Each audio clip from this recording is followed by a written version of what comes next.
Do I speak in English regularly? Don't I speak in English regularly? Does he go to market? Doesn't he go to market? Did I watch television? Didn't I watch television? Did Mr. Johnny listen English podcast? Didn't Mr. Johnny listen English podcast? Hello everyone. Welcome back to the journey of Failure Man. I hope that you are doing great by the grace Almighty. I also over the moon. Guys, in this video I would like to say something about don't, doesn't and didn't.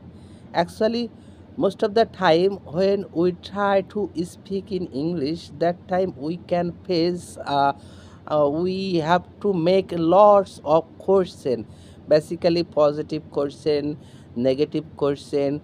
That time we can use do, does, did.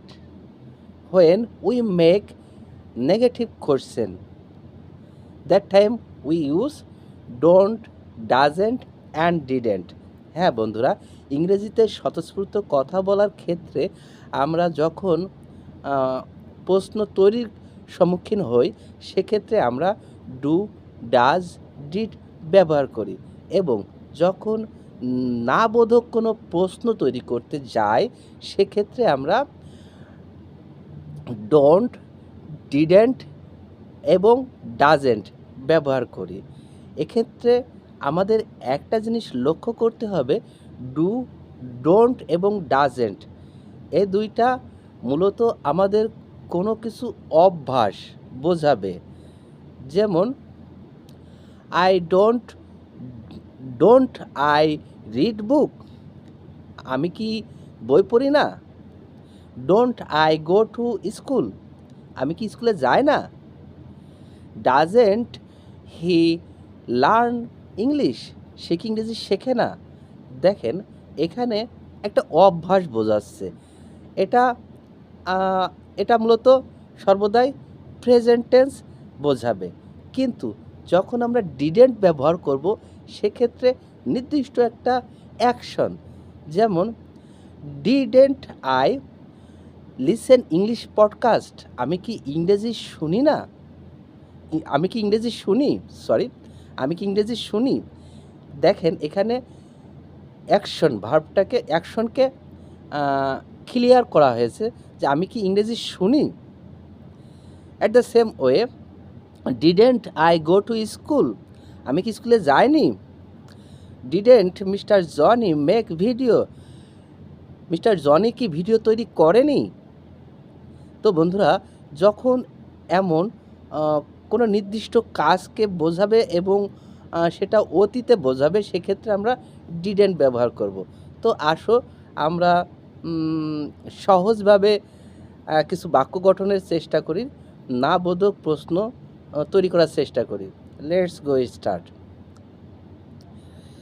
Didn't I speak in English? Didn't we speak in English? Didn't you speak in English? Didn't they speak in English? Didn't our parents speak in English? Didn't our friends speak in English? Doesn't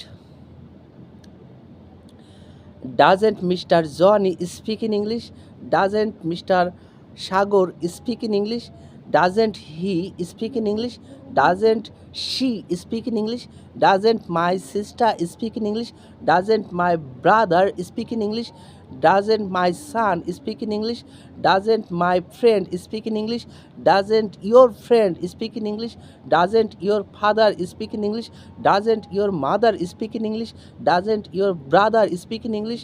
Doesn't your son speak in English? Doesn't our friend speak in English?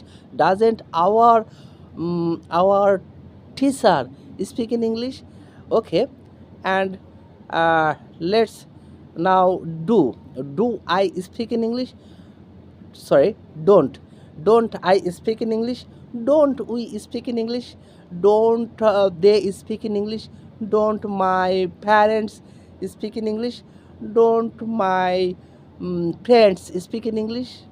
Okay guys, at the same way, always always make short and simple sentence with yourself. No need to find any partner. Always speak with yourself. At the same way, I have to go to market. Do I go to market? Don't I go to market? Didn't I go to market? Do I read book? Don't I read book? Did I read book? Didn't I read book? At the same way, always speak with yourself. One upon a time, you can imagine that your mouth inertia already removed. You can speak very easily, very smoothly, and you can speak very confidently.